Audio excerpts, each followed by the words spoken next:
अभी हमने बोला, सेबी ने क्या बोला कि हॉस्टाइल टेक ओवर आप कर रहे हो। हॉस्टाइल टेक ओवर क्या बताया था मैंने? चुपके चुपके खरीद रहे हो। तो इन शॉर्ट उन्होंने चुपके चुपके वाली बात को टोटली खत्म करके रखा है। कुछ छुपा है ही नहीं, सब कुछ सबके सामने डिस्क्लोज है। उन्होंने साफ साफ बोल दिया, रेगुलेशन नंबर 9 दिख रहा है आपको, रेगुलेशन नंबर 9। रेगुलेशन नंबर 9 बोलता है इवेंट बेस्ड डिस्क्लोजर। पहले शॉर्ट में पढ़ाऊंगी फिर आपकी लैंग्वेज रीड कराऊंगी। एक्विजिशन, अब वो एक्विजिशन कौन कर रहा है? एक्वायरर। एक्विजिशन कौन कर रहा है? Acquirer plus PAC. कहीं भी एक्विजिशन लिखा है तो उसका मतलब यही है कि एक्वायरर किसके साथ मिलकर? पीएसी के साथ मिलकर। कितना लिखा है?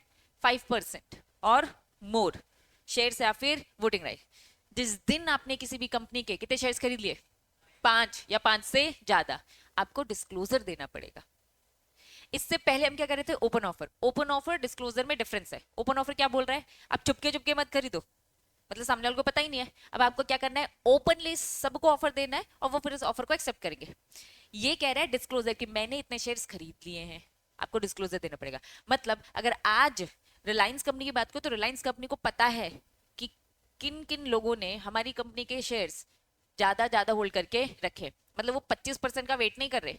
25% से तो जमाने को पता चलेगा, पब्लिक को पता चलेगा, लेकिन रिलायंस कंपनी को ऑलरेडी पता है। क्यों पता है? क्योंकि साफ साफ बोल दिया भैया, एक्वायरर जब भी एक्वायर करेगा कितना? 5% या उससे ज्यादा। टू एंड बाई होम, ऊपर क्या लिखा है? ट्रिगर पॉइंट क्या है? ट्रिगर पॉइंट क्या है? कब आपको डिस्क्लोजर देना पड़ेगा? 5% या उससे ज्यादा खरीदने में। ठीक है, किसको बताना पड़ेगा? Target company. मैं रिलायंस कंपनी के शेयर जिस दिन 5 या 5 से ज्यादा खरीद लूंगी पहली बार में, 1% खरीदा, बताने की जरूरत है क्या? 2 खरीदा, बताने की जरूरत है? 3, 4, कुछ बताने की जरूरत है? जिस दिन 5% खरीदा उस दिन मैं टारगेट कंपनी को बताऊंगी और साथ में किसको बताऊंगी? स्टॉक एक्सचेंज को। कौन बताएगा? मैं कौन हूं? एक्वायरर। ठीक है, क्या बताऊंगी कि भाई मैंने 5% खरीद लिया या उससे ज्यादा खरीद लिया। कितने दिन में बताऊंगी? कितने दिन में बताऊंगी? 2 दिन के अंदर बताऊंगी। 2 दिन कहां से? 2 दिन कहां से? अब देखो अलग अलग सिचुएशन है। या तो रिलायंस कंपनी ने पब्लिक इशू किया था, मैंने उसमें खरीदा, तो 2 दिन कहां से? जिस दिन अलॉटमेंट होगा। जिस दिन अलॉटमेंट, जिस दिन मुझे अलॉटमेंट दिया जाएगा कि हाँ हमने आपकी जो एप्लीकेशन एक्सेप्ट कर ली, तो उस दिन मैं बता दूंगी भैया मेरा 5% हो गया। हो सकता है मेरे तीनों, मेरे ऑलरेडी तीनों और मार्केट में वो इशू लेकर आते हैं, मैंने वहां से खरीद लिया, तो मेरा कितना परसेंट हो गया? 5। जिस दिन अलॉटमेंट होगा वहां से मैं बता दूंगी मेरा टोटल 5% हो गया। रिलायंस कंपनी आपको पता होना चाहिए। और बस क्या रिलायंस कंपनी को बताना है? नहीं, साथ में किसको बताना है? स्टॉक एक्सचेंज को भी। कहां से? जिस दिन अलॉटमेंट में। या फिर आप कहां कर रहे हो? स्टॉक मार्केट से धीरे धीरे खरीदो जिस दिन आपका 5% हो गया। अगर अलॉटमेंट से मिला है तो अलॉटमेंट से 5%, मार्केट से आपने खरीदा तो मार्केट से 5%। इन शॉर्ट 2 वर्किंग डेज के अंदर आपको इन्फॉर्म करना पड़ेगा टारगेट कंपनी को और किसको? स्टॉक एक्सचेंज को। स्टॉक एक्सचेंज कौन सा वाला? जहां पर रिलायंस कंपनी के शेयर्स लिस्ट होंगे। ठीक है, साफ साफ बताना पड़ेगा मेरे पास इतना है। अब मतलब डिस्क्लोजर है। क्या ये बात समझ में आ रही है? डिस्क्लोजर तो रिलायंस कंपनी को ऑलरेडी पता है कि मेरे मार्केट में कितने शेयर होल्डर घूम रहे हैं जिनके पास 5% से ज्यादा की होल्डिंग है। समझ में आ गया?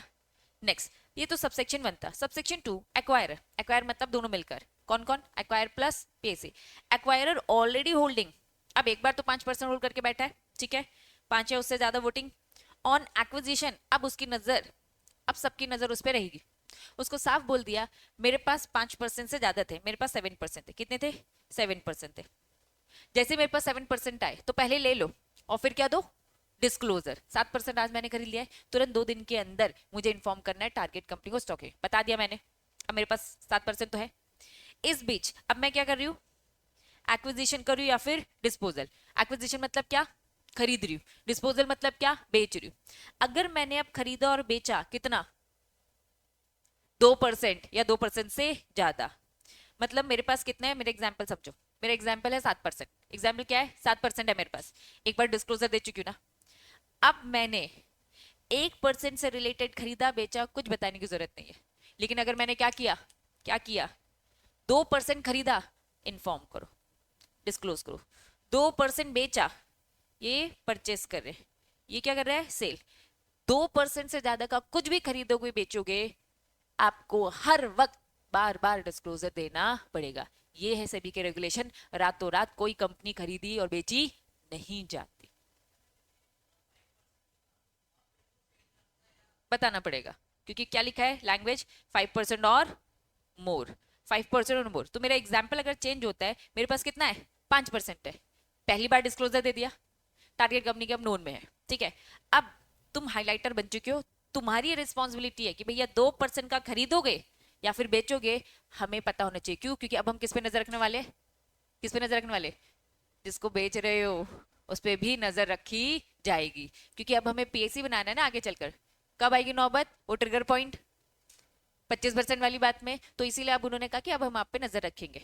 आप कुछ नहीं, शांति से बैठे तो क्या टेंशन है, कोई डिस्क्लोजर देने की जरूरत नहीं है। डिस्क्लोजर तब होगा जब आपके इसमें फ्लक्चुएशन दिखे। वो फ्लक्चुएशन कितने का होगा? 2% और उससे ज्यादा का। बात समझ में आ गई? ठीक है, किसको बताना है? ऑब्वियसली टारगेट कंपनी को बताना है, स्टॉक एक्सचेंज को बताना है। कौन बताएगा? एक्वायरर, खरीदने वाला, ठीक है। सेलर क्या बोलते हैं, कब बताना है? 2 दिन के अंदर, जब भी खरीदा या जब भी बेचा। ये शॉर्ट और क्रिस्प आपको दिख रहा है। बस आपकी बुक ने कुछ नहीं, बहुत अच्छे से एक्सप्लेन करने की आदत है ना। कौन बताएगा? एक्वायर। कौन बताएगा? एक्वायर। ठीक है, चलिए। एक्वायर से मतलब दोनों से मतलब है कितना? 5% या उससे ज्यादा। अब लिखा है shares voting right of the target company shall disclose the aggregate share holding voting. कितना आपका है पूरा बता दो। Disclosure is like the initial disclosure which is required to given the 5%। ठीक है, इनिशियल है। पहले 2 पैराग्राफ समझ में आ गया। तीसरा, अगर क्या है, इनोवेटर ग्रोथ प्लेटफॉर्म वाली स्टार्टअप कंपनीज है तो उनके लिए 5% की जगह क्या हो जाएगा? 10% हो जाएगा। जैसे हमने उसकी ट्रिगर लिमिट क्या पड़ी थी? 49 थी, और यहाँ पे ये 5% की जगह इसका क्या है? 10%। बस थोड़ा सा ये याद रखना, ये भूल जाओगे। ठीक है, कि ये 10% है। कब बताना है? 2 दिन के अंदर। 2 चीजें मैंने बताई थी। 2 दिन कहां से? जब भी अलॉटमेंट हुआ, या फिर जब भी एक्वायर आपने खरीदा सेकेंडरी मार्केट से। ठीक है, तो receipt of the intimation of the allotment. ठीक है, और जब भी एक्विजिशन डिस्पोजल, जो भी आपने टारगेट कंपनी। किसको बताना है? स्टॉक एक्सचेंज को। और किसको बताना है? टारगेट कंपनी को। समझ में आ गया? डन। सब रेगुलेशन 2 क्या बताया मैंने? पहले से ऑलरेडी है, मतलब पहला डिस्क्लोजर दे चुके हो। अब आपको 2% का खरीदा या बेचा सब बताना पड़ेगा। इन्होंने लैंग्वेज बोली है change, if there has been change. इन्होंने अच्छे से नहीं बोला कि खरीदा और बेचा। इस चेंज का मतलब कि चेंज क्या हो सकता है? इंक्रीज भी हो सकता है और डिक्रीज भी। अगर आपके पास ऑलरेडी 5% और मोर है और इसमें आप चेंजेस करते हो, और जो वो चेंजेस है वो कितना है? 2% तक का है। ठीक है, कोई जरूरत नहीं है डिस्क्लोजर देने की। ठीक है, 1.99 तक में देने की जरूरत नहीं। जैसे आपने 2 टच किया और 2 से ज्यादा, तो आपको इन्फॉर्म करना पड़ेगा। ठीक है, अब इन्होंने बोला इनोवेटर ग्रोथ प्लेटफॉर्म के लिए, इन्होंने क्या बोला, वो जो 2% वाली बात है इनके लिए क्या हो जाएगा? 5%। तो इनोवेटर ग्रोथ प्लेटफॉर्म की बात करूं तो जहां 5% है वो 10 बोलता है। ठीक है, जहां 2% है वो क्या बोलता है? 5%। कंफ्यूज तो नहीं हो गए? ये नॉर्मल कंपनीज के लिए है और ये इनोवेटर ग्रोथ प्लेटफॉर्म के लिए, तो प्लीज कंफ्यूज मत होना। हाँ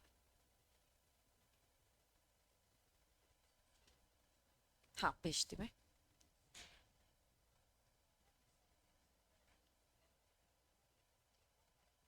हाँ हाँ, बता रही। वो ये बोलना चाह रहा है 1 2 3 4 5 6 7 ये वाला। If such change result in the shareholding falling below the 5।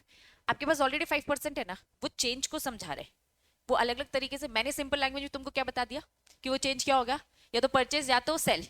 तो ये कह रहे हैं कि अगर वो चेंज क्या लिखा है? Below 5%, is there has been change holding last disclosure में। जो लास्ट डिस्क्लोजर आपने कर रखा है, लास्ट डिस्क्लोजर के अकॉर्डिंग आपके पास कितना है? 5। इससे कम भी हो सकता है। 2% लेस करो, कितना हो गया? 3%। तो वो बस आपको ये अलग अलग तरीके से पूरा लिख लिख के आपको एक्सप्लेन करे कि 5% से कम भी हो सकता है चेंज का मतलब, और उससे ऊपर भी हो सकता है। क्लियर है? चलो, कितने दिन के अंदर बताना है? 2 दिन के अंदर। किसको बताना है? स्टॉक एक्सचेंज को और टारगेट कंपनी को। ठीक है, बस ये लैंग्वेज बहुत इलेबोरेट करके रखी है, इजिली समझ में। ठीक है, आ जाएगा वो भी, लेकिन बस ये उसका शॉर्टकट वर्जन है। ठीक है, इसके स्क्रीनशॉट ले लूं ताकि मुझे याद रहे भेजना है। चलिए, इवेंट बेस्ड डिस्क्लोजर समझ में आया? अब कुछ टर्म्स है आगे चल के यूज होंगे। एनकम्बरेंस मतलब क्या होता है? बर्डन क्रिएट करना है। इन्होंने कहा जहां कहीं भी एनकम्बरेंस होगा मतलब आपने कोई बर्डन क्रिएट किया है, मतलब मैंने एक लोन लिया है और लोन में जाके इसको क्या कर दिया? गिरवी रख दिया, दैट्स इट। ठीक है, तो एक बर्डन क्रिएट कर दिया है। यहाँ एनकम्बरेंस, जब भी आपने कहीं पर लोन लेके इसे गिरवी रखा तो उसका मतलब होगा एक्विजिशन। क्यों ये आपको ये समझा रहे हैं? इसीलिए समझा रहे हैं क्योंकि अभी ऊपर हमने पढ़ा कि खरीदा या बेचा बताना पड़ेगा। तो ये कह रहे हैं कि अगर आपने इसमें लोन क्रिएट किया, ये भी आपको बताना पड़ेगा। लोन अगर क्रिएट किया तो ये भी आपको बताना पड़ेगा, और हम उसे ट्रीट करेंगे कि आपने क्या किया है? एक्विजिशन किया है। फिर उन्होंने नेक्स्ट बोला कि वो जो इनकम्बरेंस है उसे रिलीज कर दिया। रिलीज कर दिया मतलब क्या, आपने लोन रिपे कर दिया और आपका शेयर्स जो अभी मॉर्गेज में था वो फ्री हो गया, तो उसको हम क्या मानेंगे, डिस्पोजल। बात समझ में आ रही है? वापस इन्होंने एक टर्म बोला है, एक एनकम्बरेंस है और एक क्या लिखा है, रिलीज हो जाएगा वो encumbrance.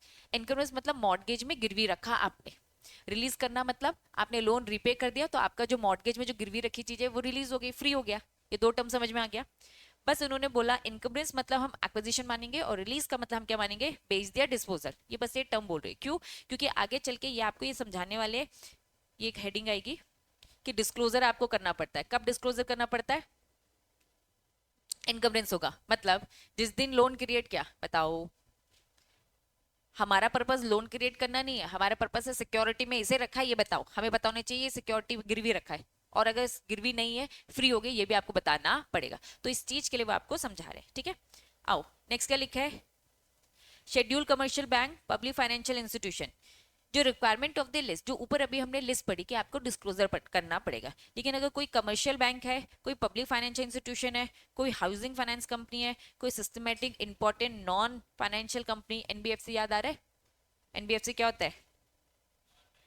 Non banking finance company, इसका एक टाइप है, इसका टाइप क्या है, सिस्टमेटिकली इंपॉर्टेंट। एक एनबीएफसी है, अलग अलग टाइप्स है, ठीक है, हमने कहाँ पढ़ा था टाइप्स, एसबीसी में पढ़ा था, ठीक है। तो वो जो टाइप पढ़ा था ये बस बोल रहा है उसका वो वाला टाइप। तो इन शॉर्ट कुल मिला के कितने, schedule bank, public financial institution, housing finance और ये 4, ये 4 लोगों को क्या बोल दिया, ऊपर जो ये बात हमने बोली ना डिस्क्लोजर की, तुम पे एप्लीकेबल नहीं है। क्यों क्यों क्यों? क्योंकि आपका काम क्या है, ordinary course of business. What do mean by ordinary course of business? आपका काम ही है ट्रेडिंग करने का। जब आपका ये ट्रेडिंग करने का काम है तो आप पे ये सारी बात डिस्क्लोजर की एप्लीकेबल नहीं है। आज खरीदा आज ही बेच दिया, डिस्क्लोजर देते रह जाओगे 2 दिन में, तो कितने डिस्क्लोजर दोगे, किसी और तक पहुंच गया होगा वो, ठीक है। चले कुछ एग्जाम्पल्स है, अभी मुझे बताओ क्या लिमिट समझ में आई, कब डिस्क्लोजर देना है? 29 का 1 क्या बोलता है, कब बताना है? 5% उससे ज्यादा खरीदा, डन। और फिर सबसेक्शन 2 क्या बोलता है? 5% से ज्यादा एक बार डिस्क्लोजर दे चुके, अब 2% का खरीदा या बेचा, कुछ भी चेंज होगा इन्फॉर्म। अब यहां थोड़ा सा स्क्रीन में देखेंगे, सबसे पहले मिस्टर ए है, उसने एक्वायर किया, मिस्टर ए ने एक्वायर किया क्या, 4% share of listed company, disclosure देना है? नहीं देना। नेक्स्ट 6% किया, देना पड़ेगा।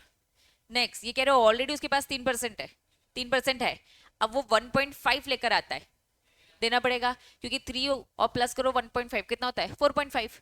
डिस्क्लोजर कितने में देना है, 5 में देना है, देने की जरूरत नहीं है। नेक्स्ट ऑलरेडी होल्ड कितना, 3, और ले क्या रहा है 4, तो देना पड़ेगा। देखो इन्होंने बस ये क्या क्रॉस किया, राइट किया, क्रॉस किया, समझ में आ गया? बस एग्जाम्पल के थ्रू समझा रहे।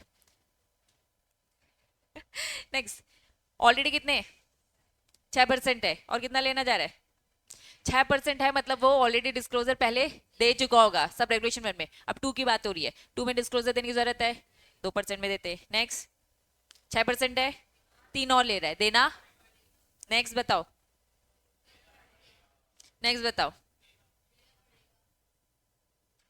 ठीक। चलो अब ये तो समझ में आ गया। अब आते हैं इनकम्बरेंस, मतलब क्या बताया, बर्डन रखा, मतलब मॉर्गेज में गिरवी आपने रखा, क्या रखा, कंपनी के शेयर्स। कौन से शेयर्स, जो भैया मेरे पास है, रिलायंस कंपनी के शेयर्स मेरे पास है, अब ओनर तो हूं ना मैं उस शेयर की, गिरवी रख दिया।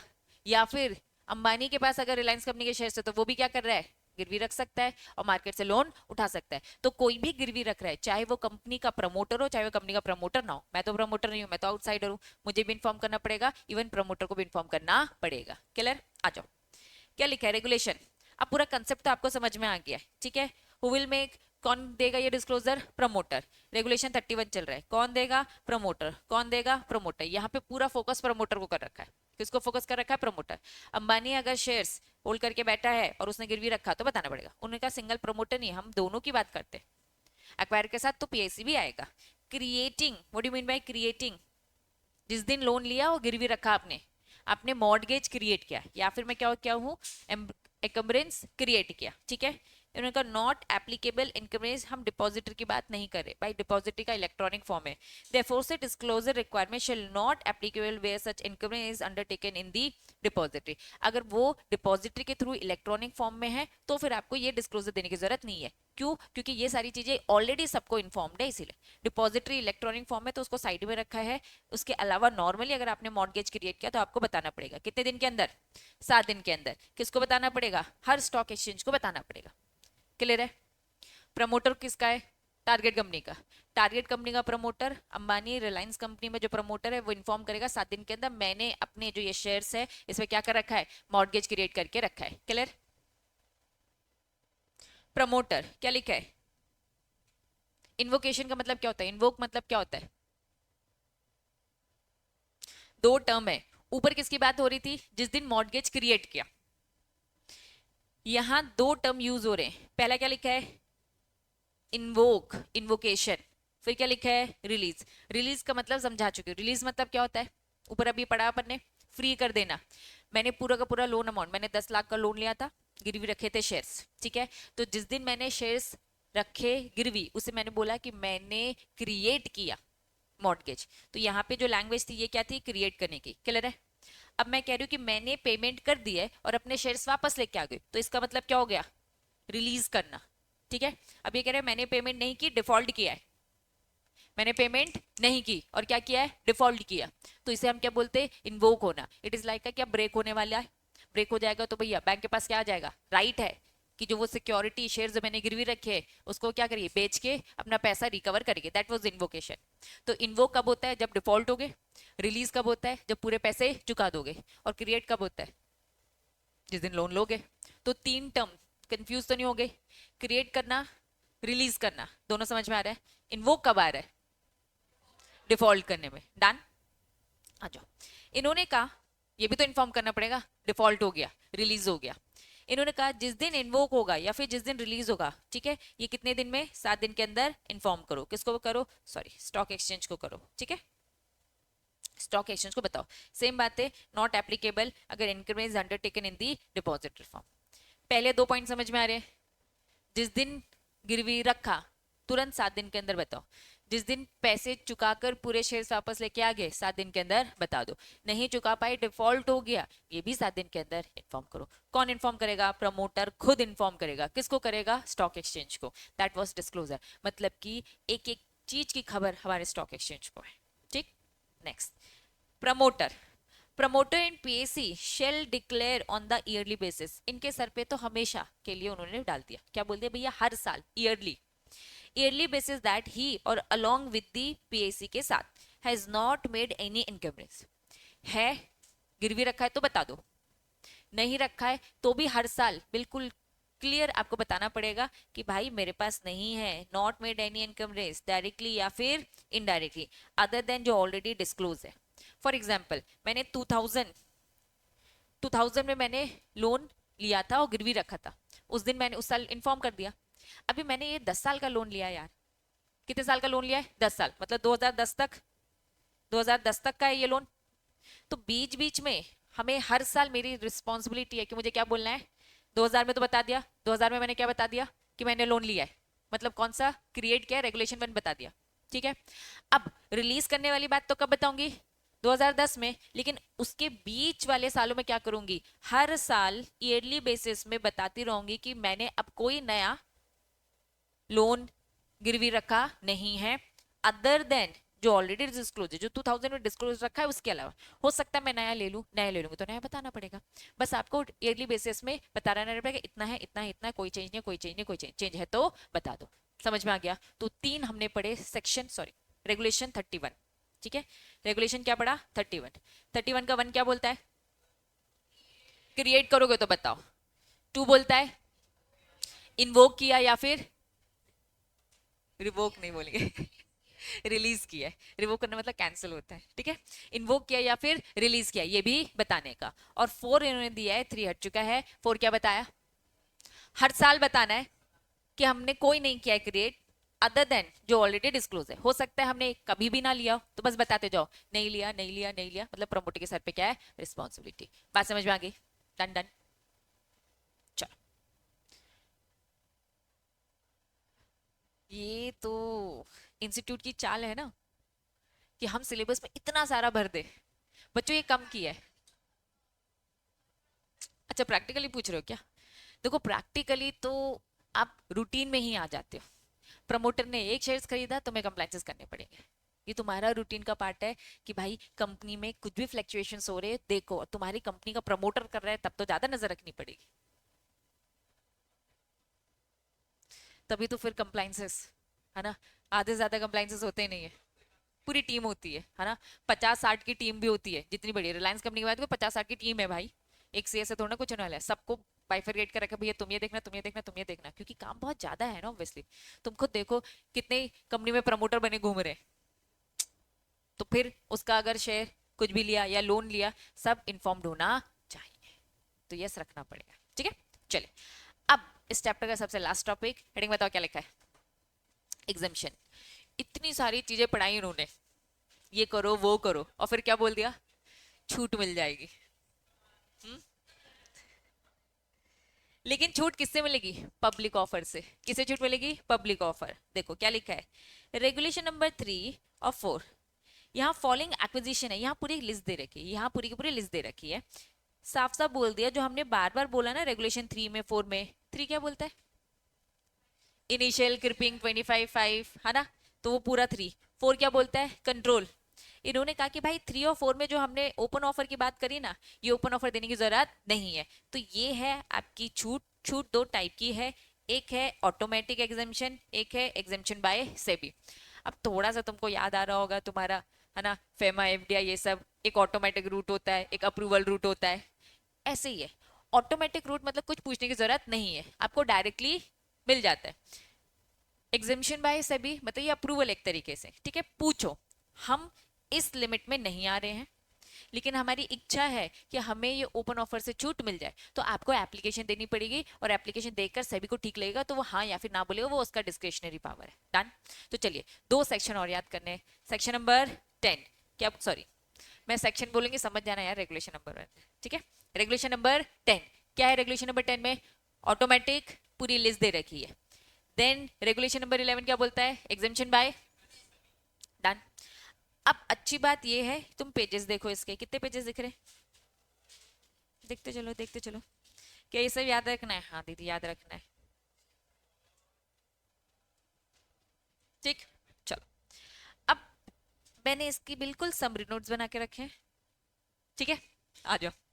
ऑटोमेटिक एग्जामिशन, सबसे पहले रेगुलेशन नंबर 10। अब देखो रेगुलेशन नंबर 10 का सब रेगुलेशन 1 दिख रहा है। अब तुम अगर अपनी बुक में देखोगे तो ये सब रेगुलेशन 1 का ए है, फिर उसके 1 2 3 दिख रहे हैं, 4, फिर क्या है? 1 का जैसे ए था वैसे ही बी है वापस। 1 का ए है, फिर 1 का बी है, फिर सी है, फिर डी है, फिर क्या लिखा है? डी ए, फिर ई एफ जी एच, फिर उन्होंने बोला कि भैया 2A भी है, 2 तो बताया नहीं, 2A बता दिया। कुछ इन होते कुछ आउट होते हैं, ठीक है। कुछ ओमिट हो जाते, कुछ रख जाते, कुछ नहीं आते, 2A 2B 3 4, ठीक। तो ये सब तुम्हें ऐसे पूरे ये सब अंदर के सब रेगुलेशन याद करने की जरूरत नहीं है। आपको बस क्या रेगुलेशन नंबर 10 याद रखना है, ये 10 की बात कर रहे हैं। और सेम यहाँ आ जाओ, सबसे पहले इसमें भी 1 2 3 दिखेंगे, इसके अंदर इतनी डिटेलिंग याद करने की जरूरत नहीं है। चलो आ जाओ, सबसे पहले क्या लिखा है? एक्विजिशन पर्सन टू, रीड करो। एक्विजिशन पर्सन टू क्या लिखा है? इंटर से ट्रांसफर। सबसे पहले मुझे इसका मीनिंग बताओ।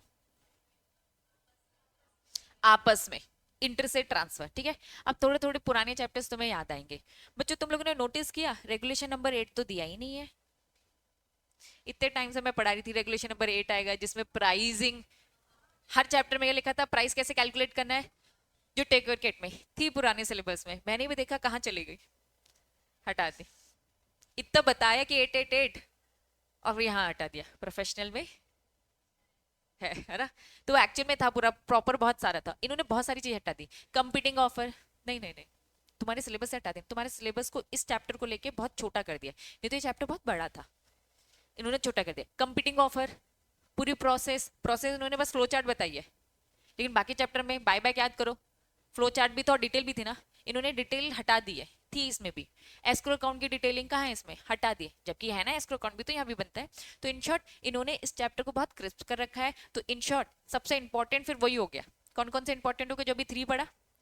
4 5 पढ़ा, और अभी जो ये पढ़ रहे हैं 6 भी है, और फिर ये अभी 10 पढ़ रहे 11, बस ये इंपॉर्टेंट बचे, क्योंकि बाकी पहले तो बहुत सारा था। ठीक है, चलो वापस आते हैं। रेगुलेशन 10 में मैंने अभी आपको सबसे पहले क्या बताया, इंटर से ट्रांसफर। इंटर से ट्रांसफर से क्लिक क्या होना चाहिए भैया, आपस में कर रहे हैं। ठीक है, आपस में कौन कर रहा है, आ जाओ, क्या लिखा है इमीडिएट रिलेटिव की जरा डेफिनेशन बताओगे। मैं, स्पाउस, मेरी भाई बहन, रॉकी सर के भाई बहन आपस में क्या कर रहे हैं, शेयर ट्रांसफर कर रहे हैं। इन्होंने कहा भाई आपस में अगर शेयर ट्रांसफर कर रहे हो तो फिर आपको रेगुलेशन 3 और रेगुलेशन 4 में ओपन ऑफर देने की जरूरत नहीं है। अब मुझे बताओ ये इमीडिएट रिलेटिव फॉर एग्जाम्पल 3 क्या बोलता है, रुक जा मैंने अभी खत्म नहीं किया, बता रही बता रही। रेगुलेशन 3 क्या बोलता है बताओ, 25%। 3 में बस 1 थोड़ी ना है, 2 भी तो है। 2 क्या बोलता है 5%। ठीक है, अब थोड़ा 5% को पकड़ो, 3 का 2 का 5% पकड़ रहे, ठीक है। 5% तक में क्या मुझे कोई ओपन ऑफर देने की जरूरत है, नहीं। अब जब 5% के हम कैलकुलेशन में जाते हो तो एक लिखा था no netting off allowed, gross acquisition देखेंगे पक्का। ग्रॉस एक्विजिशन क्या बोलता है, खरीदा खरीदा देखेंगे, बेचा बेचा नहीं। लेकिन भैया आपने बेचा है, ठीक है, फॉर एग्जाम्पल आपने खरीदा, आपने क्या किया, खरीदा, कितना खरीदा, 5% खरीदा, और ये 5 के 5 खरीद किसको दे दिया आपने, मैंने रॉकी सर को दे दिया, इमीडिएट रिलेटिव मैंने किसको दे दिया, रॉकी सर को दे दिया। ठीक है, मैंने 5 के 5% किसको दे दिए, रॉकी सर को दे दिए। अब रॉकी सर के पास 5% आ जाता है, ठीक। अब होगा क्या, रॉकी सर के पास अगर 1% ऑलरेडी था, रॉकी सर के पास 1% ऑलरेडी था, फिर मैंने 5% दिए, तो टोटल कितना होता है 6%। तो ओपन ऑफर देना पड़ेगा। ये कह रहे कि भाई तुम, मैं ऑलरेडी 6% में हूँ, एग्जाम्पल थोड़ा चेंज, मैं ऑलरेडी 6% में हूँ, रॉकी सर के पास कुछ भी नहीं है, रॉकी सर के पास कुछ भी नहीं है, और रॉकी सर को मैंने 6 का 6 दे दिया। थोड़ा सा सोचो, मैं ओपन ऑफर दे के 6% लेकर आई हूँ, वापस वापस मैंने ओपन ऑफर दिया और 6% लेके आओ, मैंने कहा कि यार ये मेरे इमीडिएट रिलेटिव है मैं दे देती हूँ, तो अगर मैंने पूरा 6% उठा के दिया तो पहले रॉकी सर को ओपन ऑफर देने की जरूरत नहीं है, क्यों, क्योंकि ये छूट में, अदरवाइज तो थी। अभी तक जो भी रूल्स रेगुलेशंस थे हम उसके अकॉर्डिंग क्या कर रहे थे, ओपन ऑफर तो देना पड़ेगा। ये ऑटोमेटिक लिस्ट इसीलिए दी क्योंकि उन्होंने कहा कि यार हमें पता है आप अपने इमीडिएट रिलेटिव को तो ऐसे ही गिफ्ट भी कर सकते हो ना। मैंने कहा कि यार चलो यार आज हमारी मैरिज एनिवर्सरी, चलो मैं 6% आपको ऐसे ही दे देती हूँ। अगर मैं ऐसे ही दे रही हूँ दैट मीन्स मुझे इतनी पूरी पंचायत करने की जरूरत नहीं है। कौन सी पंचायत, जो हमने इतना सब ओपन ऑफर में पढ़ा। तो किस किस को इंटर से ट्रांसफर, अगर आप आपस में ट्रांसफर कर रहे हो किसके साथ, इमीडिएट रिलेटिव के साथ, तो करने की जरूरत नहीं है। अन्य डाउट क्लियर हुआ, ठीक है। अब क्या लिखा है, पहले समझ में आ गया। नेक्स्ट यहाँ पे इन्होंने बोल दिया भैया ये प्रमोटर। अब प्रमोटर कौन होते हैं जरा बताओ मुझे, फाउंडर्स होते हैं। रिलायंस कंपनी के प्रमोटर कौन है, मुकेश अंबानी, ठीक है। अब प्रमोटर एक ही होता है क्या, प्रमोटर्स बहुत सारे प्रमोटर हो सकते हैं, ठीक है। ए बी सी डी, ये पूरे के पूरे कितने प्रमोटर है, 4 प्रमोटर मेरे एग्जाम्पल में।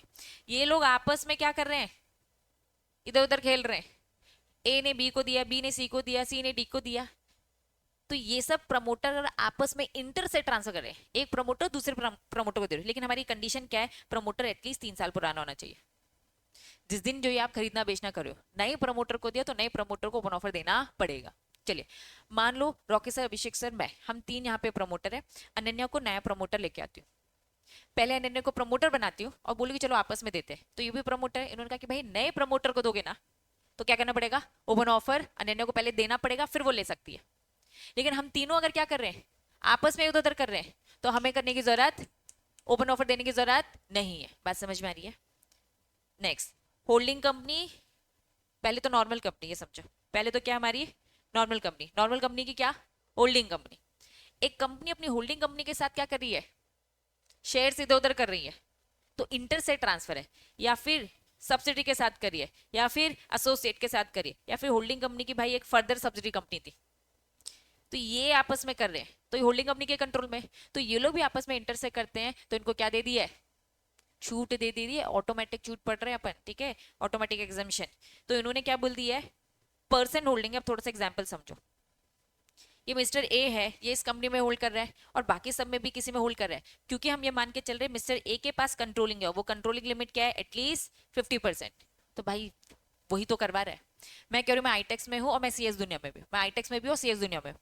अब आईटेक्स और सीएस दुनिया के शेयर सीधे उधर करवा रही, मतलब मेरा कंट्रोल 50% है, तो मेरी चल रही है ना, मतलब मैं एक ही यूनिट हूँ।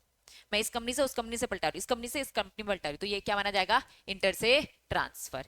तो पहला पॉइंट क्या है, पहला पॉइंट क्या है फटाफट, इमीडिएट रिलेटिव आपस में कर रहे हैं, दूसरा प्रमोटर्स आपस में कर रहे हैं, लेकिन प्रमोटर आपस में करने की कंडीशन 3 साल पुराना होना चाहिए। नेक्स्ट क्या है, होल्डिंग कंपनी सब्सिडी ये सब करे, कोई एक पर्सन है जो इसमें 50% का कंट्रोल करता है और दूसरे में वो आपस में कर रहे हैं, या फिर क्या लिखा है, ये पीएसी क्या है, पर्सन एक्टिंग कंसर्ट, पीएसी आपस में कर रहे हैं। जब इमीडिएट रिलेटिव तो पीएसी में आ ही जाते हैं ना, पीएसी की डेफिनेशन याद करो, सबसे पहले ही पॉइंट लिखा था इमीडिएट रिलेटिव, लेकिन इमीडिएट रिलेटिव के अलावा भी बहुत सारे लोग, जितने पीएसी आपस में कर रहे हैं कर लो, कोई दिक्कत नहीं है, विदाउट ओपन ऑफर आप ये काम कर सकते हैं, लेकिन हमारी कंडीशन क्या है, वो पीएसी क्या होना चाहिए, 3 साल पुराना होना चाहिए। नया पीएसी अगर एंटर होता है तो उसे ओपन ऑफर देना पड़ेगा। नेक्स्ट, अगर कोई शेयर होल्डर है, रिलायंस कंपनी का कोई शेयर होल्डर है जो पीएसी की डेफिनेशन में भी आ जाता है, अगर वो 3 साल पुराना है, वो लोग आपस में कर रहे हैं, शेयर होल्डर जो ऑलरेडी पीएसी में, इन शॉर्ट पीएसी की ही बात हो रही है। तो कुल मिलाकर ये 5 बातें फटाफट, पहला क्या बोल रहा है, इमीडिएट रिलेटिव, इंटर से किसके बीच में हो रहा है, प्रमोटर के बीच में हो रहा है, फिर होल्डिंग सब्सिडी कंपनी का एक कंट्रोल करने वाला है जिसके पास 50% है और दूसरी कंपनी में भी वो कंट्रोल करता है, वो आपस में करवा रहा है। नेक्स्ट क्या है, पीएसी आपस में कर रहा है, या फिर क्या बोला, शेयर होल्डर, वो शेयर होल्डर जो ऑलरेडी पीएसी में कवर होता है, लेकिन हमारी कंडीशन क्या है, 3 साल पुराना। अब एक बार मैंने आपको पढ़ा दिया, तो मैं एक बार इससे रीड करा रही हूँ, ये पहला ही पॉइंट है जो मैं रीड कराऊंगी, जिससे मैं आपको समझा रही हूँ कि ये शॉर्टकट कैसे मैंने बनाए। इंटर से ट्रांसफर किसके बीच में, इमीडिएट रिलेटिव, कोई दिक्कत तो नहीं। दूसरा क्या बताया मैंने, एक बार फटाफट रीड करो और मुझे बताओ जो मैंने समझाया क्या वो समझ में आ रहा है, ये पूरी इतना है, पढ़ो और मुझे बताओ शॉर्ट वाली चीजें, क्योंकि मैं शॉर्ट देने वाली हूँ आपको, ठीक है, शॉर्टकट शॉर्ट बोला था ना, शॉर्टकट देने वाली हूँ। तो बस मैं कह रही हूँ कि रीड करके देखो समझ में आ रहा है क्या, क्योंकि फिर मैं बार बार रीडिंग नहीं कराऊंगी, एक बार मैं पूरा शॉर्टकट पढ़ाऊंगी और फिर वो रीडिंग में जाएगा, इसलिए पहले मेरे सामने एक बार पढ़ लो। Necessary that promoter should have shown the filing the period at least, हाँ ये बोला है कि भैया वो प्रमोटर्स की बात करें जो क्या होने चाहिए, 3 साल पुराने, मतलब 3 साल से कम होंगे तो उसे पहले क्या देना पड़ेगा, ओपन ऑफर। ठीक है, समझ में आ गया। तीसरा क्या बताया था, कंपनी फर्दर सब्सिडी, ठीक है, चलो कंपनी, उसकी सब्सिडी, उसकी होल्डिंग, और ये क्या लिखा है, अदर सब्सिडी। तो मेरे एग्जांपल में अदर कौन सा था, कि ये वाला था ना, होल्डिंग कंपनी की भैया ये भी है सब्सिडी और ये भी है सब्सिडी, ठीक है, दो।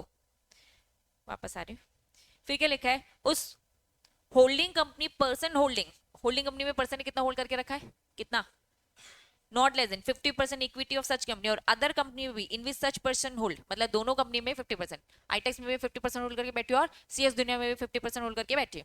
तो भाई ये दोनों अगर आपस में कर रहे हैं तो कोई फर्क पड़ता नहीं है, ये इंटर से ट्रांसफर होगा, ठीक है। And other subsidy subject to control of the qualifying person exclusively held by same person ने दोनों को होल्ड करके रखा है।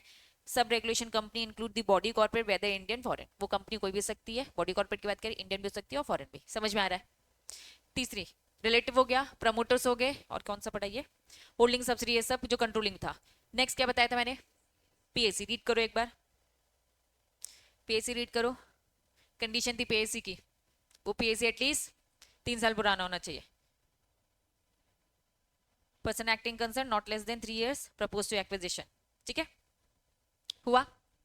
नेक्स्ट क्या बताया था, वो शेयर होल्डर जो ऑलरेडी पीएसी में लेकिन 3 साल पुराना होना चाहिए, share of the target company who has been a person acting concern for the period of not less than 3 years prior to propose acquisition disclose this is this, ठीक है, differential भले उसके एंटाइटलमेंट हो, ये सारी चीजें। तो इन शॉर्ट क्या ये शॉर्ट में समझ में आ रहा है, तो चलो, ऑटोमेटिक एग्जामिशन मतलब कुछ पूछताछ की जरूरत नहीं, अगर आप ये हो बिना ओपन ऑफर के दे सकते हो, बस आपको डिस्क्लोज करना पड़ता है कि भाई ये हमने कर दिया। पहला समझ में आ गया।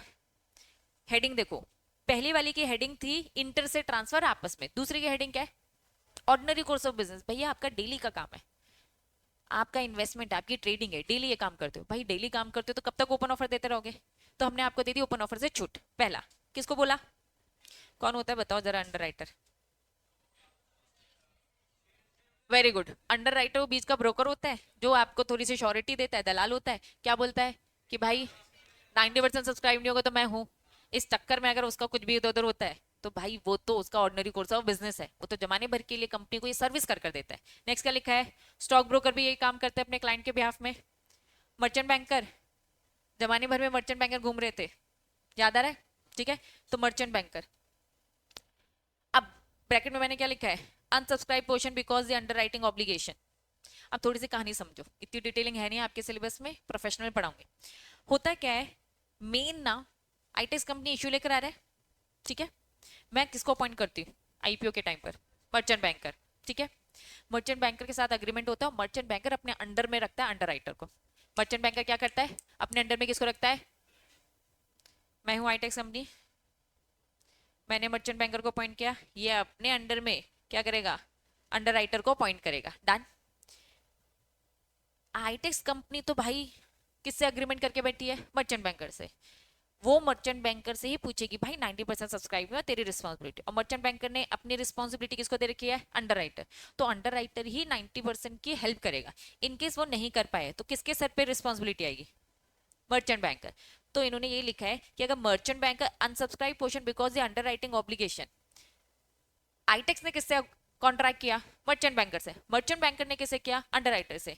अंडर राइटर करता है तो वेरी गुड, नहीं कर पाता है तो एट द एंड किसके सर पे आएगी? Merchant bank. तो मर्चेंट बैंक अगर वो अनसब्सक्राइब पोर्शन सब्सक्राइब करता है तो लिमिट अगर क्रॉस होती है तो भी उसे देने की जरूरत नहीं है। नेक्स्ट, मर्चेंट बैंकर एक्टिंग, ये क्या लिखा है? Stabilising agent. फिर से बता दू, ये भी सिलेबस से हट चुका है।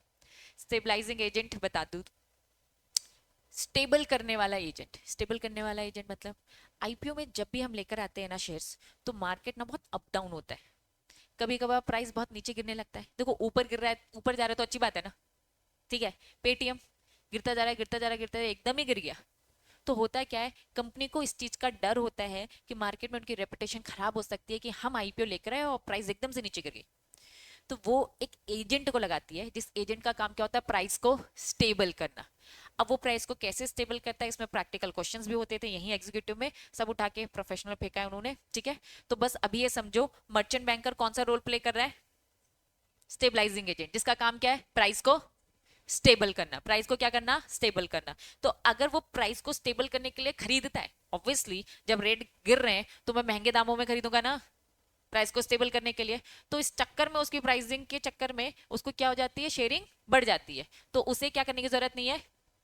ओपन ऑफर देने की जरूरत नहीं है, क्योंकि उसका काम क्या है? ऊपर हेडिंग में ही पड़ा है, ये क्या उसका ordinary course of business. Next क्या लिखा है? Registered market maker. समझ जाओ, अब यही सब है, मार्केट बना रहा है आपके लिए जिसके लिए उसे शेयर्स खरीदने पड़ गए। शेड्यूल कमर्शियल बैंक, ये शेड्यूल कमर्शियल बैंक आपके लिए क्या काम करके दे रहा था? Escrow account. एस्क्रो अकाउंट में भैया शेयर्स भी रखे हैं कभी कभार, तो भाई शेयर्स रखे हैं तो भैया वो तो काम कर रहा है ना, ओनर थोड़ी ना बना है, ठीक है।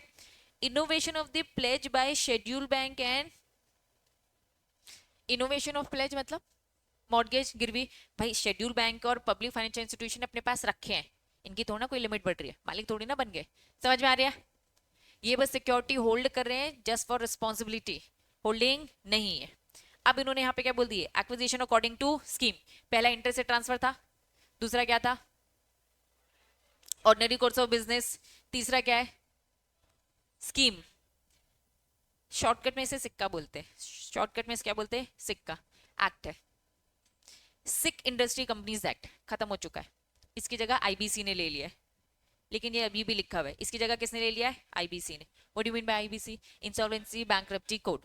पहले ये नहीं था, पहले एक सिक, सिक मतलब बीमार हो जाती है जो कंपनीज, उनको बचाया जाता था। आईबीसी भी यही करता है, ठीक है। तो सिक कंपनी, सिक एक्ट भी यही करता था, सिक्का बोलते थे इसे, ठीक है। जो कंपनी बीमार हो जाती है तो उसे ठीक करने का प्लान करता था, आईबीसी भी वही करता है, बस उसे खत्म करके एक नया आ गया। तो उन्होंने कहा कि भाई इन्होंने कोई स्कीम तैयार की, कोई प्लान तैयार किया, या फिर मैं दूसरा बोलूं कि रिजोल्यूशन प्लान तैयार किया, किस में? आईबीसी में। एक ही बात है, ठीक है, एक ही बात है। नेक्स्ट क्या लिखा है? कंपनी को बचाने के लिए मर्जर अमलगमेशन डीमर्जर, याद है? Bail out take over. तो भाई तुम्हारे बचाने के लिए ये सारी चीजें हम कर रहे हैं, मर्जर अमलगमेशन कर रहे हैं, तो आपको ओपन ऑफर देने की जरूरत नहीं है। नेक्स्ट, सरफाइसी एक्ट, ये एक्ट बार बार आता है, फाइनली प्रोफेशनल पढ़ोगे। ये एक्ट बस बोलता है बैंक है, बैंक को अपने पैसे की रिकवरी करनी है। अब उन्होंने गिरवी शेयर्स ही रखे थे तो शेयर्स उन्हें खरीदने बेचने पड़ गए, तो सरफाई से एक्ट के अकॉर्डिंग अगर ये होता है तो आपको ओपन ऑफर देने की जरूरत नहीं है। नेक्स्ट क्या लिखा है, सेबी डीलिस्टिंग। क्या होता था डीलिस्टिंग में, एग्जिट अपॉर्चुनिटी देनी पड़ती थी। अब जब एग्जिट अपॉर्चुनिटी दे रही तो मुझे खरीदना पड़ रहा है ना, मेरी लिमिट तो हाई हो रही है, तो क्या मुझे ओपन ऑफर देने की जरूरत है, नहीं। ट्रांसमिशन सक्सेशन इनहेरिटेंस क्या होता है ये, डेथ हो गई, भाई डेथ हो गई है तो मुझे मिल गया है, मैं लेना नहीं चाह रहा हूँ, लेकिन जस्ट बिकॉज ऑफ डेथ हो गई, लिमिट क्रॉस हो रही है, क्या करें, मेरे पास ऑलरेडी थे, तो अगर लिमिट क्रॉस हो रही है तो देने की जरूरत नहीं है। Next, lender conversion of the debt. Goyal sir, Goyal sir की ये बिल्डिंग, ठीक है, हुआ क्या, बिल्डिंग का मालिक, ठीक है, कंपनी चल रही है, बिल्डिंग का जो मालिक है, acquisition by the lender due to conversion of the debt, उधारी बढ़ती गई, रेंट पे नहीं किया, उधार बढ़ता गया बढ़ता गया बढ़ता गया, उनके उधार को क्या कर दिया, इक्विटी में कन्वर्ट कर दिया एज पर आरबीआई गाइडलाइन। अब जैसे इक्विटी में कन्वर्ट किया तो भाई उसको एक बार में 25% मिल गए, लोन ज्यादा हो गया था, ठीक है, तो क्या इन्हें ओपन ऑफर करना पड़ेगा, नहीं। फोरफिट, हम सारे शेयर होल्डर्स हैं, अनन्या, जिया और पलक, इन दोनों का मैंने फोरफिट कर लिया, बाकी सबकी शेयर होल्डिंग बढ़ेगी कि नहीं बढ़ेगी, जब तीनों की मैंने फोरफिट कर दिए और बाकी तुम लोग 24.99 में थे, जैसे ही फोरफिट किया तो तुम्हारी तो वोटिंग बढ़ गई, तो इन्होंने कहा कि भाई इनके फोरफिट करने के चक्कर में इनकी वोटिंग बढ़ी है, तो फिर क्या करने की जरूरत नहीं है, आपको ओपन ऑफर देने की जरूरत नहीं है। समझ में आ रही है ना चीजें। Next, increase the voting right, buyback में भी यही होता है, मैंने कंपनी के शेयर्स बायबैक कर दिए, जिन लोगों ने बायबैक नहीं करवाया, जिन्होंने कहा कि नहीं मैं शेयर्स अपने पास रखूंगा, तो उनकी शेयर होल्डिंग क्या हो जाएगी, वोटिंग राइट्स क्या हो जाएंगे, बढ़ जाएंगे। इन्होंने कहा देखो बायबैक थोड़ा सा अलग है, तुमने अपनी इच्छा से अपने पास रखा है, कोई दिक्कत नहीं, फोरफिट में क्या था, तुम पैसे नहीं दे पाए थे, लेकिन बायबैक में क्या है कि कुछ लोगों ने दिया कुछ ने नहीं दिया, और बायबैक के चक्कर में अगर वोटिंग राइट्स बढ़ा है तो हम आपको माफी देंगे, लेकिन हम माफी हमेशा के लिए नहीं दे रहे, हम आपको 90 डेज का समय दे रहे हैं, वापस से लिमिट के अंदर आ जाओ, बेचो अपने शेयर्स, लिमिट के अंदर आ जाओ 90 डेज के अंदर, अगर 90 डेज के अंदर लिमिट के अंदर नहीं आएंगे तो आप ओपन ऑफर देना पड़ेगा। समझ में आया। वापस, फोरफिट में क्या हो रहा है, बाकियों के वोटिंग शेयर्स बढ़ रहे हैं, कोई दिक्कत नहीं, बायबैक में क्या हो रहा है, वोटिंग शेयर्स बढ़ रहे हैं, 90 डेज का समय देके वापस से लिमिट में आ जाओ, दिक्कत है ओपन ऑफर देना पड़ जाएगा। समझ में आया, समझ आ गया, अरे यार है ना। नेक्स्ट, राइट इश्यू क्या होता है, एग्जिस्टिंग, तुम एग्जिस्टिंग शोल्डर है, याद है हमने फ्रेश इश्यू पढ़ा था, अगर फ्रेश इश्यू होगा तो कंसीडर किया जाएगा, राइट इश्यू को क्या दे दी है, माफी दे दी है। अगर रिलायंस कंपनी, मैं एग्जिस्टिंग शोल्डर हूँ, वो मुझे राइट इशू के कारण मुझे कोई फायदा पहुंचाने के लिए ये देना चाहते हैं और मैंने ये लिया, तो उन्होंने कहा ऑटोमेटिक एग्जाम्पशन, बिना ओपन ऑफर दिए आप इसे एक्सेप्ट कर सकते हो, बस राइट इशू को अलाउ किया, ठीक है। Next, state level financial institution, समझो, state level financial institution simple क्या बोल रहा है कि कोई सरकारी फाइनेंशियल इंस्टीट्यूशन है, स्टेट लेवल, स्टेट गवर्नमेंट, इनको हम प्रमोट करना चाहते हैं, इन्हें हम क्या करना चाहते हैं, promote. Acquisition of share in a target company, अगर किसी फाइनेंशियल इंस्टीट्यूशन को हम प्रमोट करना चाहते हैं, उसने किसी टारगेट कंपनी के शेयर्स खरीद लिए और लिमिट क्रॉस होती है, तो क्योंकि ये प्रमोशन एक्टिविटी है हम कंप्लायंस से आपको बचा रहे हैं। नेक्स्ट, ये क्या है, सुने सुने सी चीजें, वीसीएफ, वेंचर कैपिटल फंड और ऑल्टरनेटिव इन्वेस्टमेंट फंड और फॉरेन वेंचर कैपिटल, इनको भी हम प्रमोट करना चाहते हैं, तो क्योंकि हम प्रमोट करना चाहते हैं, इनसे as per agreement limit cross होता है, तो यस इनको भी माफी। ये था रेगुलेशन नंबर 10। अगर रेगुलेशन नंबर 10 समझ में आ गया है तो 11 कुछ नहीं है, आप लिमिट में, आप ऊपर की लिस्ट में कवर नहीं हुए हो, स्टिल आप चाहते हो सबमिट करो एप्लीकेशन, इस एप्लीकेशन में पूरी डिटेल्स दो, रीजन बताओ क्यों छूट मिलेगी, और आपको अपनी तरफ से देनी पड़ेगी एक नॉन रिफंडेबल फीस। किसको देनी पड़ेगी, सेबी, सेबी चाहे तो देगा, और उन्होंने कहा ये छूट आपको 3, 4, 5, 3, 4 की बात हो रही है, हम 29, 30, 31 की बात नहीं करें। देखो तुम्हारे सिलेबस में 30 तो हटा ही दिया, 29 और 31 तो है, 29 क्या है, 5% में डिस्क्लोजर, और 31, 31 एनकम्बरेंस वाला, 31 कौन सा था, इनकम्बरेंस वाला, 29 कौन सा था, 5% डिस्क्लोजर और 2% खरीदा बेचा, ठीक है। इन्होंने कहा भाई इससे छूट नहीं देने की बात हो रही है, डिस्क्लोजर तो हमेशा देना पड़ेगा, हम छूट आपको दे रहे हैं, वो जो ओपन ऑफर न्यूज़पेपर इन सब में जो वो फलाना ढिमकाना करना पड़ता था, उससे आपको छूट मिल रही है। समझ में आया क्या, तो ये थी पूरी मेरी शॉर्टलिस्ट जो मैं आपको अभी प्रोवाइड करवा दूंगी ग्रुप में, ठीक है। तो यहाँ पे इस क्लास को करते हैं ओवर। चलिए बच्चों, रेगुलेशन नंबर 10 पूरा हम पढ़ चुके हैं। रेगुलेशन नंबर पूरा हम पढ़ चुके हैं। अब अगर मैं आपकी बुक में जाऊं तो बुक में ये पूरी की पूरी जो भी थी उसको मैंने शॉर्ट फॉर्म में आपके लिए कन्वर्ट कर दिया। अब रेगुलेशन नंबर 10 यहाँ पे टाइमलाइन दे रखी है। टाइमलाइन उन्होंने बस एक्स्ट्रा दे रखा है। सेम वही सारी चीजें, इंटर से ट्रांसफर, इमीडिएट, प्रमोटर, ये सारी चीजें इन्होंने रेगुलेशन 10 का ए दे रखा है।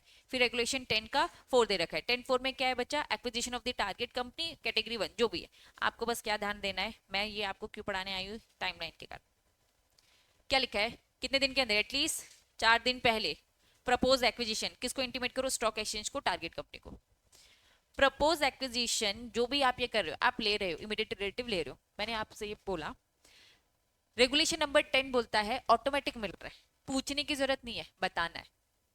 पूछना और बताने में डिफरेंस है ना। घर में जाके पूछते हो मम्मा मैं कल घूमने जा रहा हूँ या जा रही हूँ, या फिर पूछ रहे कि मैं जाने चले जाऊं, दोनों में डिफरेंस है ना। ठीक है, तो कितनी हिम्मत है तुम लोग की, पूछते हो कि बताते हो? पापा से पूछते हो है ना। उल्टा है। उल्टा है, सही में उल्टा है। ठीक है, तो पूछना और बताने में डिफरेंस है। अगर आप बता रहे हो तो भैया ये पावरफुल है ना, बता के जा रहे हैं, हमें ऑलरेडी परमिशन है, मतलब बस इन्फॉर्म कर रहे हैं। तो प्लीज 4 दिन पहले इन्फॉर्म कर दो, स्टॉक एक्सचेंज को, टारगेट कंपनी को कर सकते हो। लेकिन जो रेगुलेशन नंबर 11 है वो क्या है? पूछ रहे हैं। देखो हमें परमिशन तो नहीं है, लेकिन आप चाहो तो हमें परमिशन दे सकते हो। हमारी रीजन तो सुन लो, रीजन सुनने के बाद वो परमिशन, तो बस 4 दिन पहले इन्फॉर्म करने की बात हो रही है। इसमें भी 4 दिन पहले, बस यही पढ़ाना था और कुछ नहीं। अब आ जाओ नीचे, कुछ केसेस दे रखे। ठीक है, अब ये लंबा चौड़ा केस दे रखा और फिर सीधा नीचे आंसर है। तो 1 मिनट आओ, थोड़ा सा केसेस फॉर्म, एग्जाम में ऐसे क्वेश्चन आते हैं, पूरी ऐसी केस स्टडी आएगी। आज मैं आपको एग्जाम के क्वेश्चंस भी दिखाऊंगी इस चैप्टर के। मेरे हिसाब से ये चैप्टर खत्म है, इस चैप्टर में केसेस बच्चे हैं, ये एग्जाम्पल बच्चे हैं। ठीक है, 1 मिनट रुको, केसेस है क्या? केसेस पहले आ जाओ, पहले केस लो, देखो है बुक में आपके, है 2020 का केस। अब रेगुलेशन नंबर 8 आपके सिलेबस से हटा दिया है। ठीक है, हटा दिया है, लेकिन फिर भी रीड करो क्या लिखा है। Once the principle of underline, ये पुराने का केस तो लेकर आ गया ये लोग नालायक लोग, लेकिन भाई रेगुलेशन गुल कर दिया है, तो ये आधी अधूरी इन्होंने बात करी है। On the principle of this that regulation exit opportunity. Regulation number 8 की कहानी फिर से सुन लो। रेगुलेशन नंबर 8 आपको बताता है प्राइस, उसमें लिमिट बताता है, एक पॉइंट नंबर 1 है, 2 है, 3 है, 4 है। याद करो जब मैंने आपको डेफिनेशन पढ़ाई थी तो डेफिनेशन में कुछ वेटेड एवरेज प्राइस वगैरह थी। ठीक है, डेफिनेशन दे दी, अंदर का तो दिया नहीं। तो रेगुलेशन नंबर 8 बोलता है हम प्रॉपर कैलकुलेट करेंगे, एवरेज प्राइस कैलकुलेट करेंगे, वेटेड एवरेज प्राइस कैलकुलेट करेंगे, पिछले 6 महीने में, पिछले 26 वीक्स में, ऐसा पूरा पॉइंट होता है, ऐसी कंडीशन है। तो इन 4 कंडीशन से 4 प्राइसिंग निकलती है, 4 कंडीशन से 4 प्राइसिंग। एक प्राइसिंग निकल रही है भाई 400 में, एक बोल रहा है 250 में, एक बोल रहा है 300 में, एक बोल रहा है 600 में। तो रेगुलेशन नंबर 8 में ऐसे 4-5 कुछ कंडीशन है, प्रोफेशनल में पढ़ेंगे, अभी है नहीं तो इसलिए पढ़ा भी नहीं रही। इन 4 कंडीशन के अकॉर्डिंग सबसे हाईएस्ट प्राइस क्या आई बताओ जरा। तो जो भी हाईएस्ट प्राइस होगी वो बेस्ट प्राइस होगी ओपन ऑफर के लिए। बात समझ में आ रही है? मैं रिलायंस कंपनी के शेयर खरीदने जा रही हूँ, मैं ओपन ऑफर दूंगी, तो ओपन ऑफर देते वक्त मुझे प्राइस क्या रखनी है? तो प्राइस रखने का पूरा प्रोसीजर कहां बता के रखा है? रेगुलेशन नंबर 8 में। उसके 1 2 3 4 में कुछ कंडीशंस लिखी कि पिछले 4 महीने के देख लो, पिछले 2 महीने के, 3 महीने के, ऐसे एग्जांपल कुछ भी रैंडमली बोल दो। ठीक है, इससे कुछ ना कुछ मार्केट की, स्टॉक मार्केट में तो लिस्ट है ना, तो मैं एवरेज निकाल सकती हूँ। वेटेड याद है अभी हमने कैसे निकाला था? तो इस तरीके से निकाला जाता था। तो हाईएस्ट प्राइस क्या है? 600। तो बेस्ट प्राइस क्या हो गई? 600। हुआ क्या यहाँ पर इस केस में? बेस्ट प्राइस क्या है? सेबी के रेगुलेशन के हिसाब से बेस्ट प्राइस क्या है?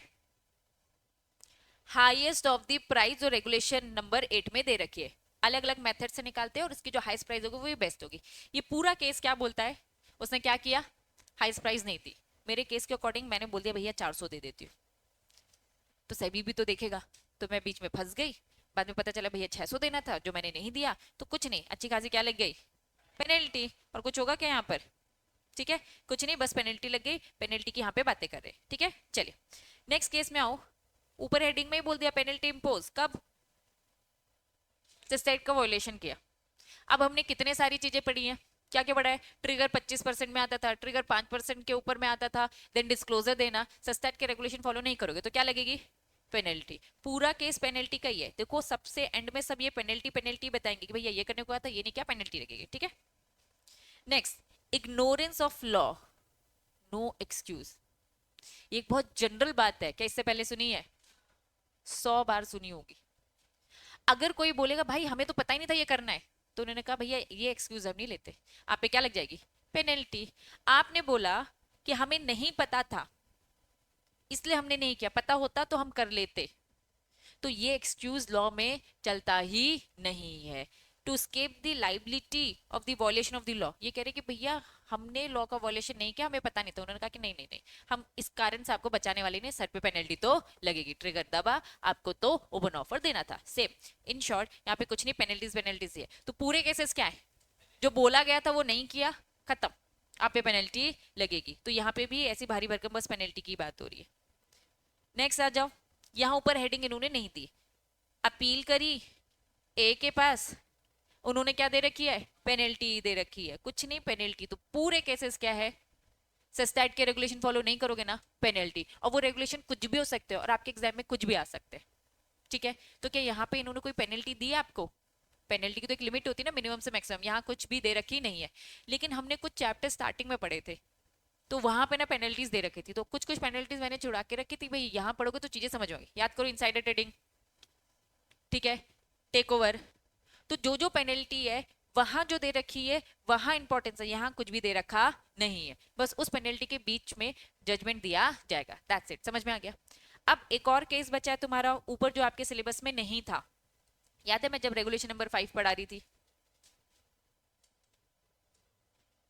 रेगुलेशन नंबर 5, ये अब ये रेगुलेशन नंबर 5 है, ये आपके सिलेबस में नहीं है, ठीक है। तो इसका शॉर्ट फॉर्म आपको फ्रेम करना है, लेकिन अभी नहीं, अभी पहले समझो। रेगुलेटरी कंप्लाइंसेस मॉनेटरी पेनल्टी क्या दे रखा है, तो इन शॉर्ट सब घुमा फिरा कर क्या है?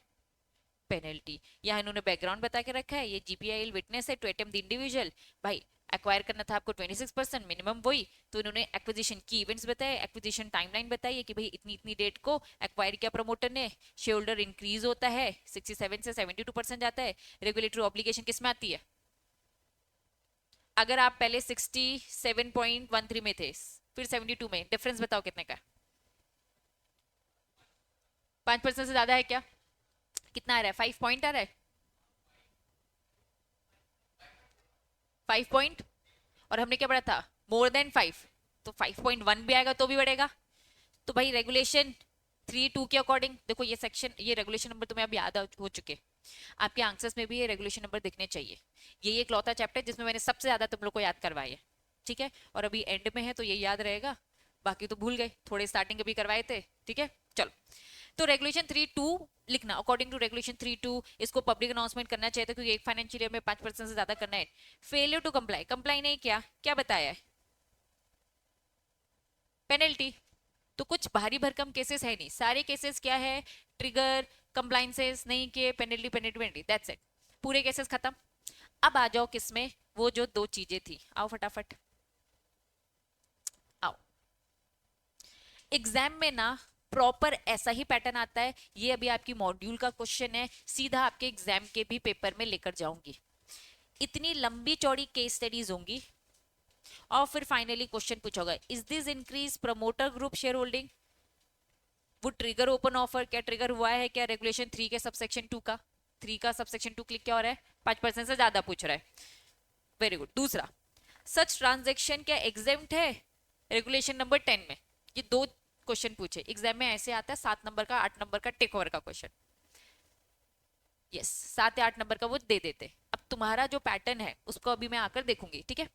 अब यहाँ पे इतना बड़ा केस दिया है और 2 क्वेश्चन पूछे गए हैं आपसे, कभी कभार टेक ओवर का एक भी क्वेश्चन नहीं आएगा, इंस्टीट्यूट बिल्कुल भाव नहीं देगा, और कभी कभी देगा तो एक आता है या तो नहीं आता है, ठीक है। लेकिन हाँ 7-8 नंबर का भाव तो उसको मिल जाता है जब आता है। आओ केस एक बार मेरे साथ रीड करो। मिस्टर एक्स क्या है? प्रमोटर है, ठीक है। कंपनी एबीसी जो कि क्या है? टारगेट कंपनी, टारगेट कंपनी का promoter mister x. Mister x presently hold, उसके पास अभी कितने 53,000 है, जो कंपनी का 0.52% होल्ड करता है।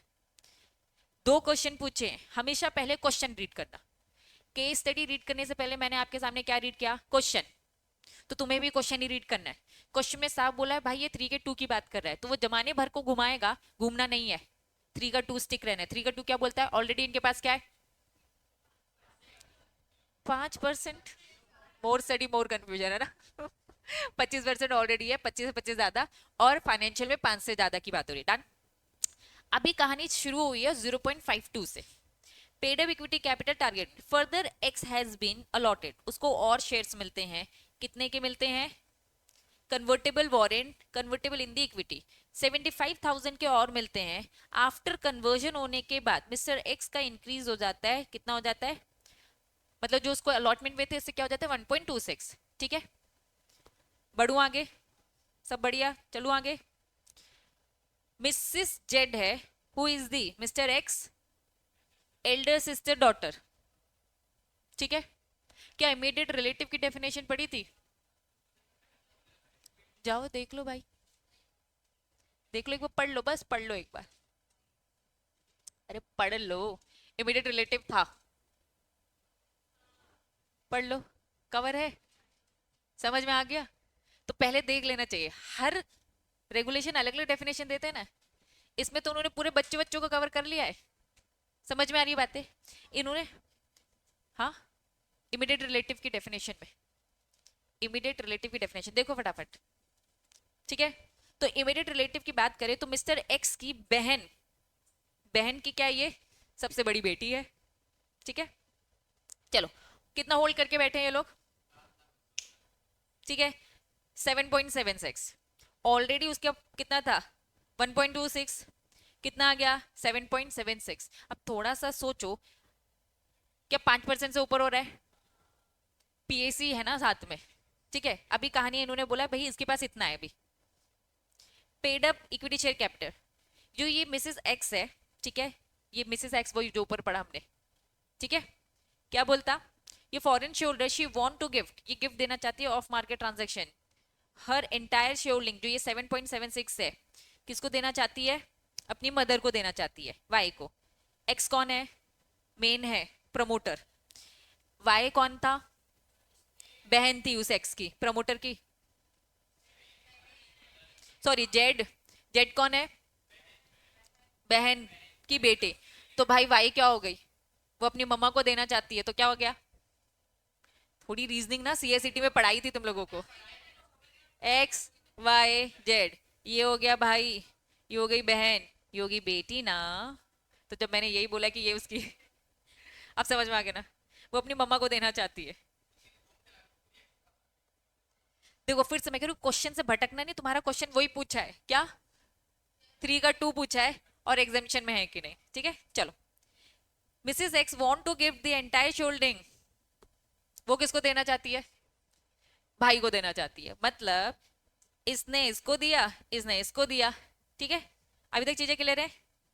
The entire transaction contemplate if the conclude, पूरे ट्रांजेक्शन को देखा जाएगा, जो शेयर होल्डिंग एक्स की है इंक्रीज हो जाती है। कितनी?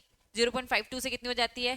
9.02। ठीक है, the share holding of the promoter group will increase. अब पूरा प्रमोटर ग्रुप की जो शेयर होल्डिंग है वो कितने से कितने पहुंच गई? 34.28 से कहां पहुंच जाती है? 43। बताओ गैप कितने का है? बताओ बताओ, कितने का है? भाई कैलकुलेटर यूज कर लो ना। प्रमोटर ग्रुप तो आ गया, ठीक है, 9.02 आ गया। ठीक है, 9.02। अब एक साल में आप कितना कर सकते हो भाई? ठीक है, चलो। हैज बीन एंगेज, तुम्हें बोला तुम हो practising CS, mister X advise, mister X को एडवाइस करो। पहला question, is increase promoter group share holding trigger है क्या? प्रमोटर ट्रिगर है क्या?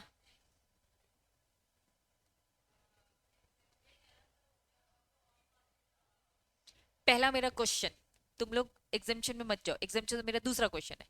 पहला क्वेश्चन ये है, 3 का 2 साफ बोलता है, वही तो मैं कह रही हूँ, 2 क्वेश्चन पूछा तो 2 आंसर होंगे तुम्हारे। ठीक है, रेगुलेशन 3 का 2 क्या बोलता है? 5% से ज्यादा किया तो ट्रिगर दबेगा, ट्रिगर दबा।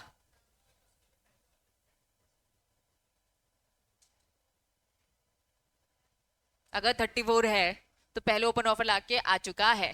डन। वापस मेरा क्वेश्चन समझो, 3 के 2 में कवर हो रहा है? हाँ, क्योंकि ट्रिगर बोलता है भाई 5 से ज्यादा लिया तो ओपन ऑफर देना पड़ेगा। तो अगर क्वेश्चन बस यही है तो देना पड़ेगा, लेकिन दूसरा क्वेश्चन क्या पूछा है, सच ट्रांजैक्शन क्या एग्जेम्प्टेड है? सच ट्रांजैक्शन एग्जेम्प्टेड है, कहां एग्जेम्प्टेड है? इंटर से ट्रांसफर में है क्या? इमीडिएट रिलेटिव में है? दोनों में है, दोनों में। उसे पर्सनली मिला, जब उसे पर्सनली मिला और वो पीएसी से कनेक्ट होकर आ गया, तो इन शॉर्ट दोनों, इमीडिएट रिलेटिव हो गया, प्रमोटर भी हो गया, और कुल मिला के क्या मैं पीएसी बोल सकती हूँ? पीएसी क्या था? Person acting concern. ठीक है, इन शॉर्ट सब गोल गोल घुमा के ये छूट में आ जाते हैं। ठीक है, क्वेश्चन 2 पूछे गए थे ना, तो पहला तुम बोलोगे कि हाँ ट्रिगर तो दबता है और हाँ एग्जेम्पशन भी मिलती है। मान लो ये 2 क्वेश्चन नहीं पूछे हैं, ये क्वेश्चन है ही नहीं नीचे वाला, अब मुझे बताओ क्या वो ओपन ऑफर है?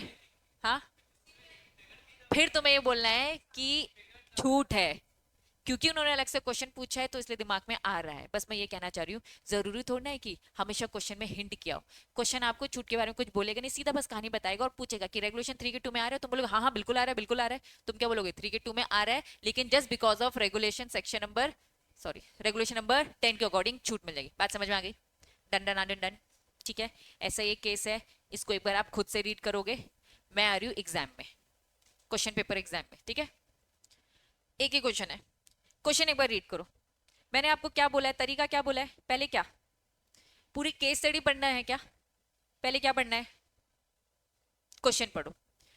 Answer the following like this है भी, है ना? स्टार्ट। वेदर प्रपोज ट्रांसफर, कोई एक ट्रांसफर हुआ है जो ट्रिगर हो रहा है क्या? Obligation upon the weapon for the open offer. ठीक है, एक ट्रिगर की बात हो रही होगी।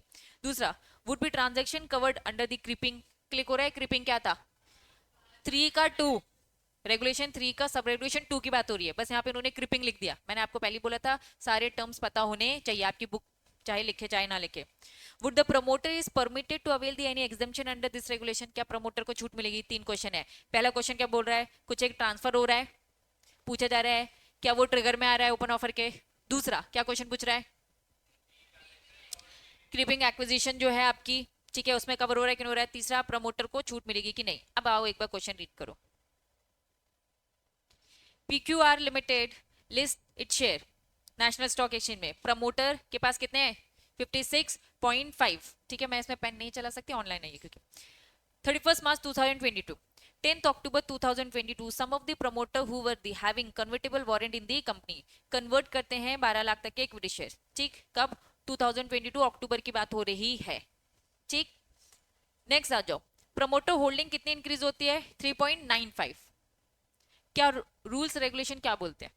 5% से ज्यादा। इन्होंने कितनी करी है? 3.95। ठीक है, प्रकाश वन ऑफ द प्रमोटर, एक और प्रमोटर है of the company, was holding कितना? उसके पास कितना था? 16.5 इक्विटी शेयर कैपिटल। ठीक है, ही प्रपोज टू गिफ्ट, वो 2% इक्विटी शेयर देने का सोच रहा है, एक प्रमोटर दूसरे प्रमोटर को देने का सोच रहा है। एग्जेम्पशन वाली बातें क्लिक हो रही है। ठीक है, इंटर से ट्रांसफर। ठीक है, he propose 2% of equity share company transfer the immediate relative to his immediate relative Vipin, sorry, he propose to give 2% equity shares of the company through transfer to his immediate relative. उस promoter ने क्या किया? Immediate relative को दे दिया। Answer the following. अब मुझे बताओ क्वेश्चन के समझ में आया क्या? देखो क्वेश्चन क्या पूछा, मैं वही कह रही हूँ, तुम्हारे दिमाग में केस पढ़ते वक्त तो सारे लॉज आएंगे ना, लेकिन तुम्हें जवाब क्या देना है? जो पूछा गया है। पूछा गया है क्या डिस्क्लोजर? नहीं, मैं वही कह रही हूँ, टेक ओवर आपने पढ़ा है, कोई भी काम करोगे 10 रेगुलेशन आएगा, लेकिन बात ये कि पूछा क्या जा रहा है? पूछा ये जा रहा है क्या ट्रिगर हो रहा है ओपन ऑफर का, वेपन का। दूसरा, क्या ये क्रिपिंग एक्विजिशन में कवर हो रहा है। तीसरा, छूट। जब डिस्क्लोजर नहीं पूछा तो डिस्क्लोजर वाली बात भी लिखेंगे नहीं। बात समझ में आ गई? चलो पहले क्वेश्चन का जवाब दो। प्रपोज ट्रांसफर ट्रिगर हो रहा है क्या? क्यों नहीं हो रहा? ट्रांसफर करने वाली बात किसको बोली गई थी? इमीडिएट रिलेटिव विपिन को ट्रांसफर करने वाली बात बोली गई थी। 2% अगर अपन ट्रांसफर कर रहे हैं तो ट्रिगर हो रहा है क्या? नहीं हो रहा है। हाँ, नेक्स्ट क्या बोल रहा है? Would the transaction be to covered, creeping acquisition में ट्रांजेक्शन कवर्ड होगा? नहीं होगा। क्यों नहीं होगा? क्योंकि क्रिपिंग बोलता है 5, ये तो 3 था ना। Would promoter to be permitted, exemption मिलेगी प्रमोटर को? क्यों मिलेगी? क्योंकि रिलेटिव आपस में कर रहे हैं तो छूट भी मिलेगी। समझ में आया? अब इन्होंने 2+2+1 दे दिया है, पहला और दूसरा, तीसरे में 1 नंबर मिलेगा। ठीक है, एक ही क्वेश्चन आया है और देखो एक बार नहीं आया, मेरे हिसाब से आ सकता है। बस मैं कह रही हूँ जितनी भी आपने लिमिट पढ़ी है ना, बस सबको क्या करना है, एक बार प्रैक्टिस करनी है। ठीक है, तो क्वेश्चन बैंक में सारे क्वेश्चन प्रैक्टिस के लिए दे रखे हैं, उसको एक बार प्रैक्टिस कर लेना। अब दिया ही नहीं है तो फिर क्या ही करे। ठीक है, लेकिन हाँ आएगा, ये मत सोचो कि नहीं आएगा। यहाँ पे ये चैप्टर होता है ओवर।